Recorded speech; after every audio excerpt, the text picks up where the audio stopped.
en el libro de Apocalipsis, capítulo 14, versículo del 6 al 10. Apocalipsis 14, del 6 al 10.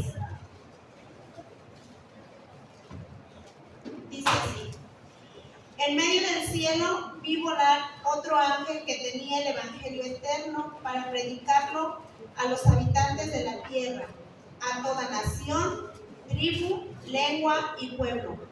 Decía a gran voz: temed a Dios y dadle gloria, porque la hora de su juicio ha llegado. Adorad a aquel que hizo el cielo y la tierra, el mar y las fuentes de las aguas. Otro ángel lo siguió diciendo: ha caído Babilonia, la gran ciudad, porque ha hecho beber a todas las naciones del vino del furor de su fornicación. Y un tercer ángel lo siguió diciendo a gran voz: si alguno adora a la bestia y a su imagen y recibe la marca en su frente o en su mano, él también beberá del vino de la ira de Dios, que ha sido vaciado puro en el cáliz de su ira, y será atormentado con fuego y azufre delante de los santos ángeles y del Cordero. Ahora, hermanos, vamos a escuchar el tema en esta mañana. Vamos a estar atentos al mensaje que nos trae nuestro Dios a través de nuestro hermano Mario.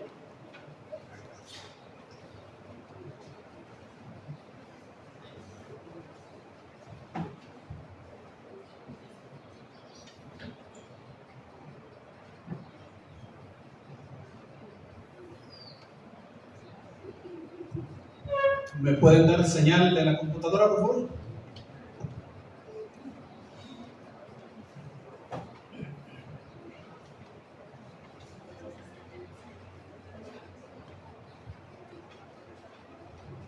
Vamos a orar.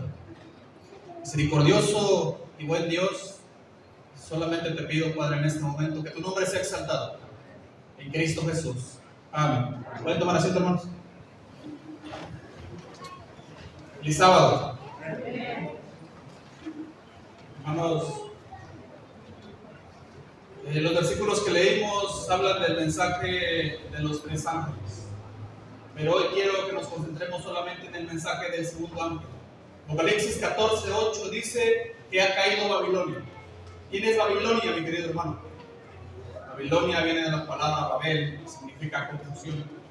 Hoy en día hay un sistema religioso cristiano que se dice tener la verdad, que ha hecho de las verdades bíblicas, que ha hecho de la doctrina pura una terrible confusión, un terrible engaño. Hoy traigo este tema, hermanos, porque yo quiero ser sincero con ustedes.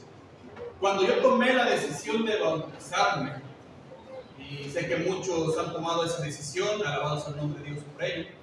Cuando yo tomé la decisión de bautizarme, incluso antes de que me bautizara, dos familiares míos se me acercaron 2 días antes de mi bautismo y me quisieron echar para atrás la decisión que yo ya había tomado.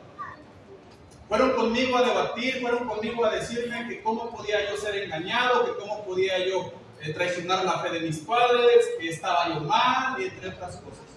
Me senté con ellos, hermanos, y dialogamos, y yo no tuve dudas en ningún punto de los que hablamos, quiero ser sinceros, excepto en uno.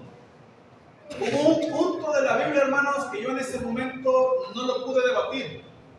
No es que no se pueda, no tenía yo el conocimiento, no había yo estudiado.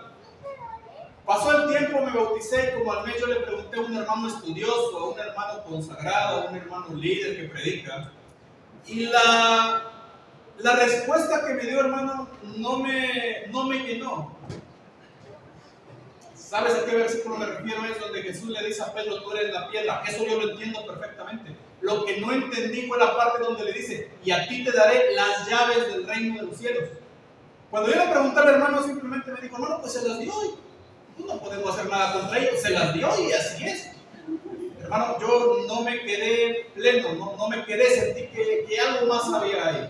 Entonces quizás algunos que están creciendo en la fe que vienen nuevos aquí, hermano, o quizás habemos hermanos adventistas de años que quizás este tema o eso que les acabo de contar tampoco lo sabemos explicar. Pero hoy, con la ayuda del Espíritu Santo, espero y nos quede bien claro para que cuando alguien nos pregunte o alguien nos cuestione, nosotros con una fe firme y con una seguridad sin dudar podamos decir: yo estoy aquí porque aquí es la verdad. Para iniciar, hermanos, quiero que vayamos a Mateo 16, 18. Y Mateo 16, 18, hermanos, es un versículo muy conocido que dice así: y yo también te digo que tú eres Pedro, y sobre esta roca edificaré mi iglesia, y las puertas del Hades no prevalecerán contra ella. Y este es un versículo, mi querido hermano, que Babilonia ha transversado. Quiero ser claro, quiero ser puntual, sin ofender a nadie. Cuando decimos Babilonia, nos referimos al sistema papal, punto. Punto, no hay otra. Sin ofender a nadie, si alguno profesa la religión, eres bienvenido y te amamos, te queremos en el nombre de Cristo, pero hay verdades que debemos levantar, hay verdades que se tienen que mostrar. Antes de usar citas católicas y antes de usar la Biblia, quiero que vayamos a entender cómo Babilonia interpreta esto. La carta encíclica Satis Cognitum del Sumo Pontífice León XIII dice así. ¿Sabes quién fue Pontífice León XIII? Papa. Una persona, un líder. Un sucesor de Pedro, dicen ellos. Dice en su carta: Jesucristo pues dio a Pedro a la iglesia por jefe soberano y estableció que este poder, instituido hasta el fin de los siglos para la salvación de todos, pasase por herencia a los sucesores de Pedro, en los que el mismo Pedro se sobreviviría perpetuamente por su autoridad. Ellos dicen que Jesús, en ese versículo lo interpretan así: Jesús le dio a Pedro la autoridad y ellos a través de los papas se la heredan. Entonces, en pocas palabras, el papa tiene la autoridad que Dios, que Jesús le dio a Pedro en ese momento, es la misma que hoy el papa tiene. Es lo que dicen ellos. Sigue diciendo la carta: seguramente al bienaventurado Pedro, y fuera de él a ningún otro, se hizo esta insigne promesa: tú eres Pedro, y sobre esta piedra edificaré mi iglesia. Es a Pedro a quien el Señor habló, a uno solo, a fin de fundar la unidad por uno solo. Ellos siguen diciendo, hermanos, que Pedro es quien une a la iglesia. Pero fíjense lo que dice aquí. En efecto, sin ningún otro preámbulo, designa por su nombre al Padre del apóstol y al apóstol mismo. Tú eres bienaventurado, Simón, hijo de Jonás, y no permitiendo ya que se le llame Simón, reivindica para él en adelante como suyo en virtud de su poder, y quiere, por una imagen muy apropiada, que así se llame el nombre de Pedro, porque es la piedra sobre la que debía fundarse su iglesia. Según ellos interpretan que la piedra fundamental de la iglesia es Pedro. Esa es la interpretación que ellos tienen. Yo pregunto, ¿esa es la interpretación correcta? ¿Eso es lo que la palabra de Dios dice? Para entender esto, regresemos al texto que acabamos de leer, pero hay dos palabras que Jesús o la Escritura usan que las vamos a sustituir.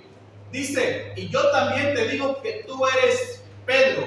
Cuando Jesús le dice tú eres Pedro, la palabra original que Jesús está utilizando es Petros. ¿Que saben lo que significa la palabra Petros? Petros, mi querido hermano. Canto rodado, piedrecita pequeña. Un ejemplo: ¿has visto cuando trabajan los albañiles? ¿Conocen la piedra que se llama grava? Haz de cuenta que Jesús le está diciendo a Pedro: bienaventurado Pedro, tú eres una grava, tú eres una piedra chiquita. Y después sigue diciendo: y sobre esta roca, la palabra que usa ahí es Petra, que significa masa de roca o peña. Dice: y sobre esta piedra, señalándose a sí mismo, dice, edificaré mi iglesia. A Pedro le dice: tú eres una piedrecita chiquita, eres bienaventurado, pero eres una piedra chiquita, pero sobre esta roca edificaré mi iglesia. Pregunto, ¿queda alguna duda de que Pedro no es la cabeza de la iglesia? ¿Queda alguna duda sobre que Pedro no es el líder de la iglesia? Que el líder de la iglesia y la cabeza y la roca es Jesús. Pero hermanos, si no nos quedó claro, dejemos que sea el mismo Pedro el quien aclare esta confusión. Y vámonos al libro de Hechos 4. Y en Hechos 4, en el versículo 8 dice: entonces Pedro, lleno del Espíritu Santo, les dijo: gobernantes del pueblo y ancianos de Israel. Y el versículo 11 dice: este Jesús es la piedra reprobada por vosotros los edificadores, la cual ha venido a ser la cabeza de ángulo. Versículo 12: y en ningún otro hay salvación, porque no hay otro nombre bajo el cielo dado a los hombres en quien podamos ser salvos. Mismo Pedro lo aclara: no soy yo, dice, es Jesús la piedra reprobada. Mismo Pedro, mi querido hermano, rectifica que no es él sobre quien se fundó la iglesia, es sobre Cristo. Los veo muy serios. Están en reverencia, es correcto, pero amén, hermanos. O sea, ¿sí estamos entendiendo? Ahora viene la parte que a mí se me complicó y que yo les comentaba, que no pude en aquel momento debatirlo. No pude demostrar qué significa que Jesús le hubiese dado a Pedro las llaves. Dice la Sagrada Escritura en Mateo 16, 19, hermanos: y a ti te daré las llaves del reino de los cielos. Y todo lo que atares en la tierra será atado en los cielos, y todo lo que desatares en la tierra será desatado en los cielos. Hay tres partes en rojo que puse ahí. Primero vamos a ir con las llaves del reino, y después qué significa ser atado y ser desatado. Primero, las llaves del reino. Aparentemente este versículo, Jesús le está dando una autoridad a Pedro. Aparentemente Jesús le está dando las llaves. ¿Para qué sirven las llaves, hermano? Para abrir. ¿Cuántos chistes no hemos escuchado por ahí que llegan al cielo y tocan y sale Pedro con una llavesota grandota y le sabe qué quiere? Y Pedro decide si entra o no entra. ¿Cuántos chistes no se han hecho de eso? Pero vamos a ver primero cómo interpretan ellos esta cita. Sigue diciendo la carta, hermanos, que estudiamos. Carta encíclica. Jesús añade aún: y te daré las llaves del reino de los cielos. Y es claro que continúa hablando de la iglesia, de esta iglesia que acaba de llamar suya y que ha declarado querer edificar sobre Pedro como su fundamento.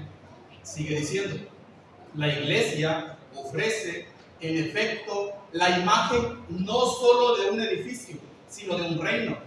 Y además, nadie ignora que las llaves son insignia ordinaria de la autoridad. Así, cuando Jesús promete dar a Pedro las llaves del reino de los cielos, promete darle el poder y la autoridad de la iglesia. Según ellos interpretan que cuando Jesús le da las llaves, le da el poder y la autoridad de la iglesia a Pedro. Y eso a mí me lo dijeron, me lo enseñaron, y yo no tuve palabras para decir no es así. Es de esta forma. Pero ¿qué serán las llaves del reino de los cielos? ¿Qué será? ¿Alguien ha escuchado de las 5 solas? Y una de las 5 solas es solo escritura. Y dejemos que sea la escritura la misma que nos explique qué significan las llaves del reino de los cielos. Lucas 11:52. Ay de vosotros, intérpretes de la ley, porque habéis quitado la llave de la ciencia. La palabra que se usa ahí es gnosis, que quiere decir conocimiento. Vosotros mismos no entrasteis, y los que entraban se los impedisteis. Cuando Jesús le está diciendo a Pedro: te daré las llaves del reino de los cielos, le está diciendo: te daré las llaves del conocimiento.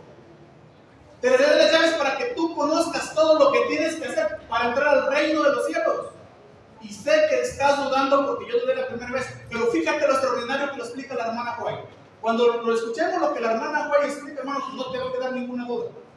Alabo el nombre de Dios por el ministerio de la hermana Elena G. de White, hermanos, porque muchas dudas a través de sus libros quedan disipadas y esta es una de ellas. Ella es bien clara cuando dice: las llaves, esto está en Deseo a todas las gentes, página 382. Las llaves del reino de los cielos son las palabras de Cristo. Todas las palabras de la Santa Escritura son suyas y están incluidas en esta frase. Esas palabras tienen poder para abrir y cerrar el cielo. Declaran las condiciones bajo las cuales los hombres son recibidos o rechazados. Cuando Jesús le está diciendo: pero te daré las llaves, dice: te voy a dar el conocimiento. Las llaves del reino de los cielos las tienes tú, las tengo yo, y es la Sagrada Escritura, mi querido hermano. ¿Quieres abrir el reino de los cielos? Obedece lo que dice la palabra de Dios. ¿Quieres entrar al reino de los cielos? Ahí está la clave. ¿Difícil? ¿Complicado? ¿Analizarlo? pero a mí me costó mucho. Yo no sé si aquí dentro de nosotros había alguien que jamás había escuchado esto. Traigo este tema porque hay muchos que estamos aprendiendo. Habemos muchos que estamos creciendo. Yo llevo 5 años aquí y aún tengo una inmensidad por ir aprendiendo. Pero vamos avanzando, hermanos.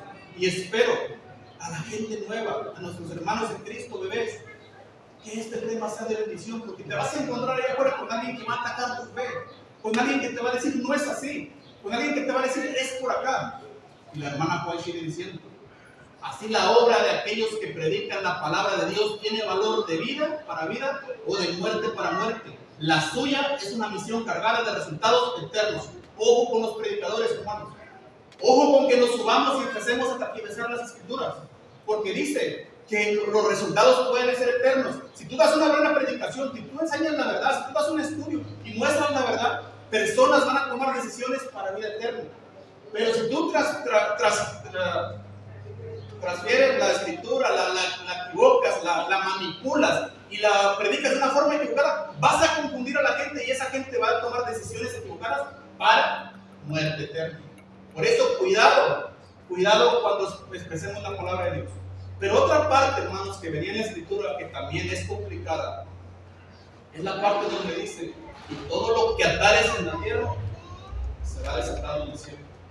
Y aparentemente la traducción, hermano, parece que primero se hace en la tierra y después en el cielo. Aparentemente la traducción dice que primero sucede aquí y después allá. Pero vamos a ver cómo lo interpretan ellos.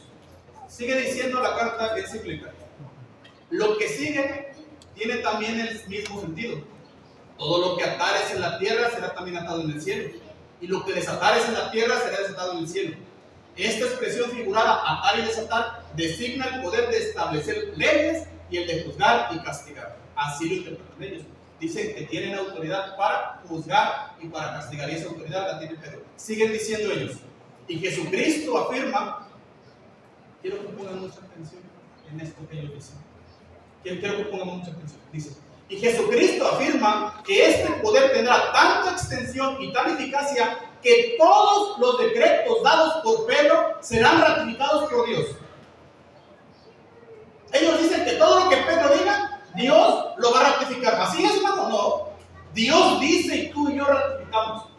Dios dice que es el sábado y a ti y a mí nos toca ratificarlo y enseñarlo. Ellos dicen que es al revés, que todos los decretos dados por Pedro, Dios los ratifica. O sea, ellos en pocas palabras dicen que la tierra gobierna el cielo, que primero sucede aquí y después allá. Y eso es un error. Fíjate lo que sigue diciendo. Este poder es, pues, soberano y de todo punto, ¿qué? Soberano y de todo punto independiente. Dice que Pedro con su poder no depende de nadie, ni siquiera de Dios, porque cuando dice independiente es no depender de nadie. Porque no hay sobre la tierra otro poder superior al suyo que abrace a toda la iglesia y todo lo que está confiado en la iglesia. Terrible interpretación que ellos le dan a la escritura. Porque ahí están diciendo que Pedro tiene un poder independiente. Hermano, pero Pedro ya no está. Pero recuerden que ellos dicen que Pedro fue el primero. Y que de ahí viene la sucesión. Y las mismas características que le dan a Pedro acá son las mismas características que ahorita tiene el Papa. Quiero aclarar algo. No traigo este tema por lo sucedido con Francisco. Ese tema ya lo tenía yo de tiempo. Así se dieron las situaciones, yo no tengo la culpa, el tema ya estaba preparado, yo solamente esperaba la fecha y aquí estoy presentando el tema. Pero no tiene nada que ver con lo que acaba de pasar. Ahora, vayamos a ver qué dice la Escritura. Vayamos a ver lo que dice Mateo 16, 19. Ya lo leímos, pero quiero repetírselo porque quiero aclarar algo. Y a ti te daré las llaves del reino de los cielos, y todo lo que atares en la tierra será atado en los cielos, y todo lo que desatares en la tierra será desatado en los cielos. Aparentemente, hermanos, esta traducción dice que la tierra gobierna el cielo. Aparentemente dice que primero se ata en la tierra y después se ata en el cielo. Un versículo también complicado, pero por ahí investigando y por ahí escuchando, yo llegué a descubrir que la iglesia adventista mandó una solicitud de revisión a la asociación que traduce las Biblias, si me acuerdo, hermano. mandó una solicitud para que revisaran esta traducción. ¿Y saben lo que pasó? La solicitud fue aceptada. Se dieron cuenta que era una traducción errónea. Entonces, para corregirlo, sacan la Biblia textual Reina Valera del 2000 y esta es una interpretación más correcta. Esta es una traducción más correcta. Fíjate en realidad lo más allegado al original, Mateo 16, 19, y fíjate cómo cambia mucho. Dice, y a ti te daré las llaves del reino de los cielos, y todo lo que atares en la tierra habrá sido. O sea, cambia mucho. Dice, todo lo que ya desataste aquí, primero se desató en el cielo, primero sucedió allá. En la otra traducción decía, lo que ates en la tierra se desatará allá. Primero aquí, primero allá. Esta traducción dice, lo que ates acá habrá sido, o sea, que ya fue atado allá en el cielo. Y todo lo que desatares en la tierra habrá sido desatado en el cielo. Hermano, ¿por qué traes este tema? ¿En qué nos edifica? ¿De qué me sirve? ¿No te has preguntado qué hay detrás del telón? ¿No te has preguntado qué puede pasar con la autoridad que le están dando al Papa? Ellos están diciendo que tienen un poder independiente. Esta cita católica, anteriormente prediqué sobre la ley de Dios y se las presenté. Quiero traerla otra vez para nutrir más el concepto en el que ellos tienen a su líder. Lucio Ferraris, Pronta Biblioteca, tomo 6, página 26. El Papa es como si fuese Dios en la tierra. No tengo que explicarte nada más.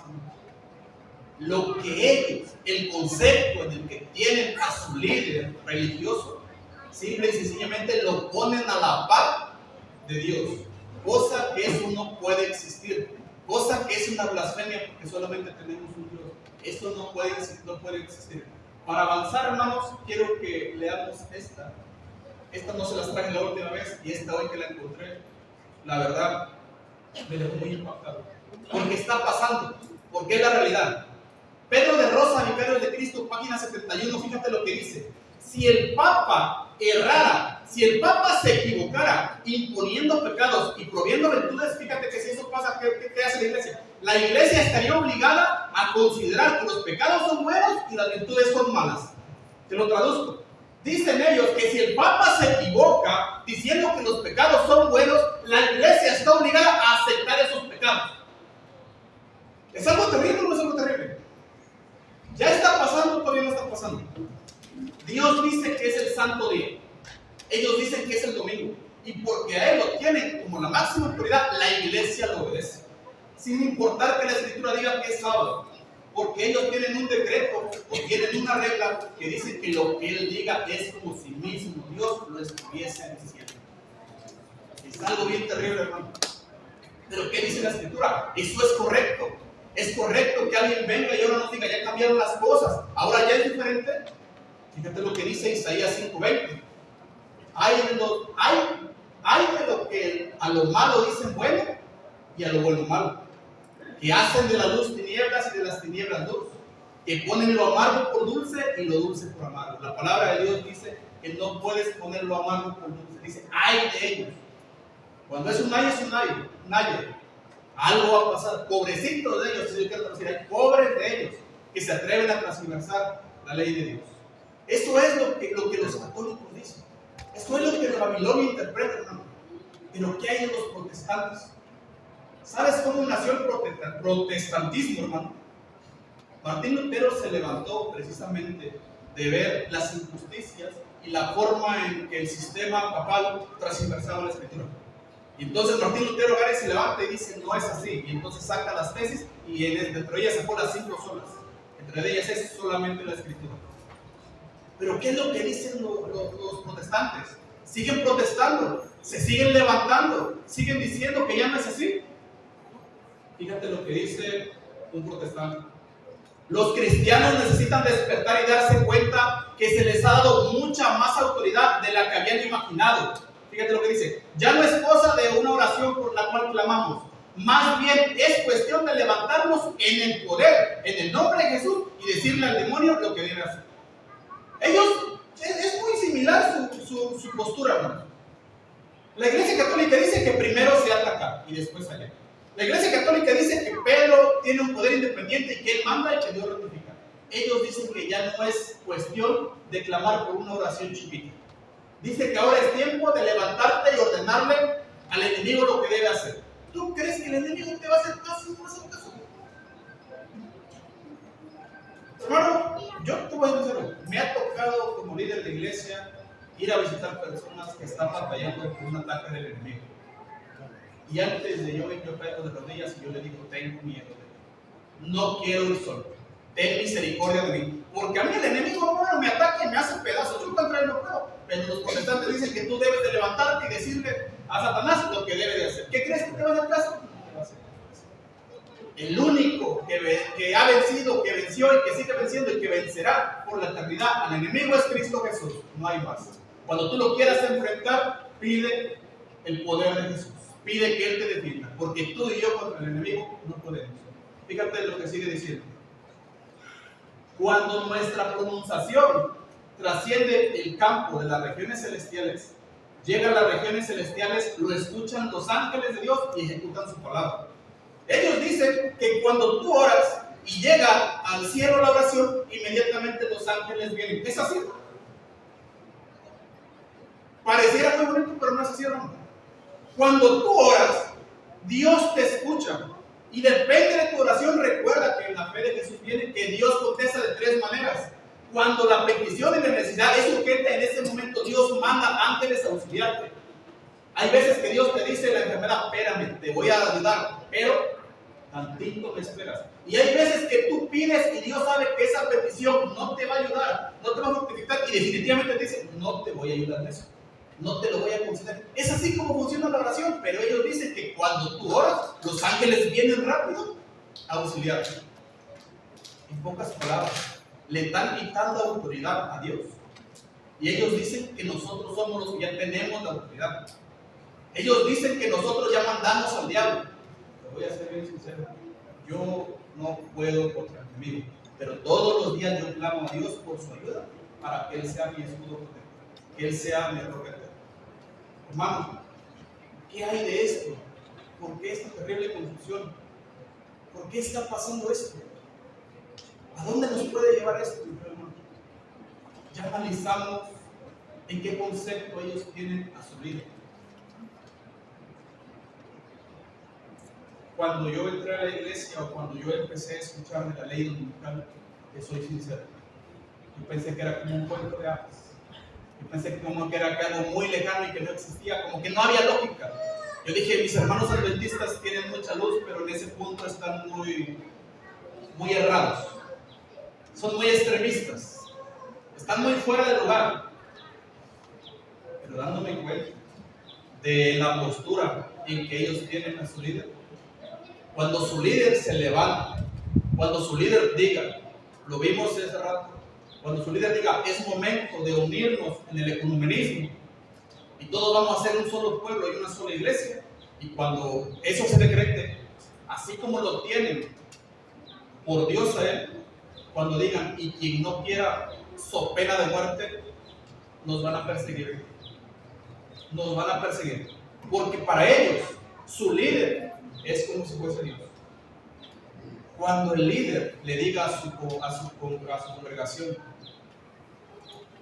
matemos por el bien de la humanidad, para que se calme todo ese desastre, matemos a los que no quieren unirse, a aquellas personas que no conocen la luz, que no conocen la verdad, pensarán que es Dios quien les esté hablando y serán confundidos y viene la persecución.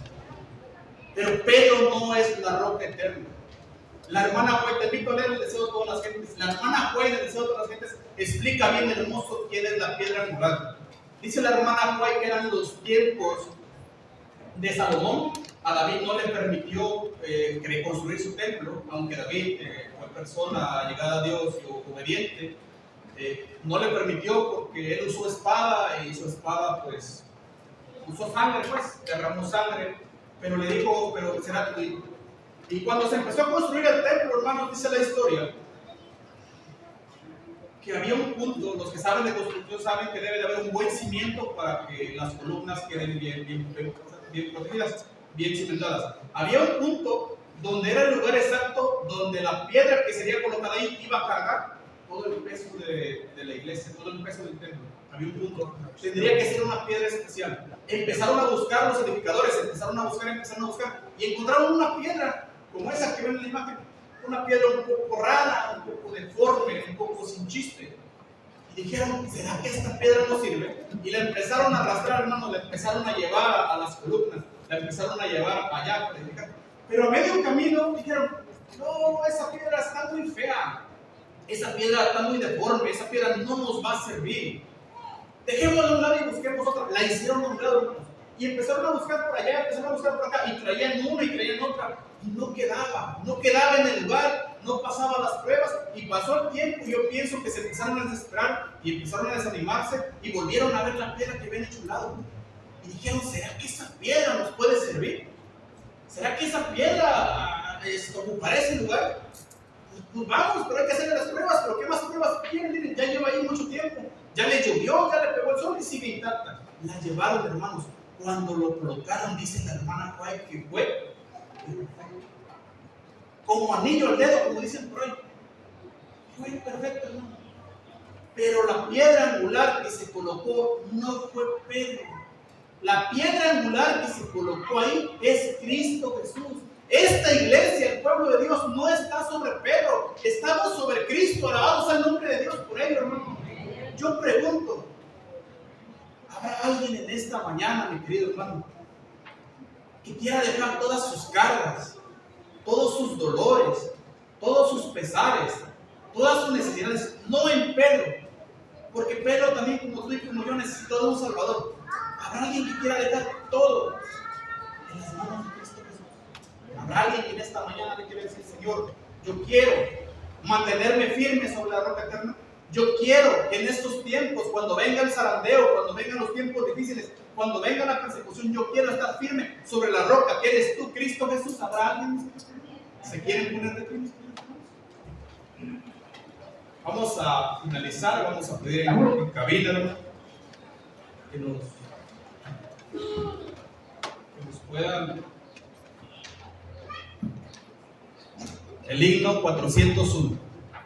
Por favor, vamos a darle tiempo a nuestra hermana porque tiene que hacer movimientos porque me dio señal en esto. Himno 401.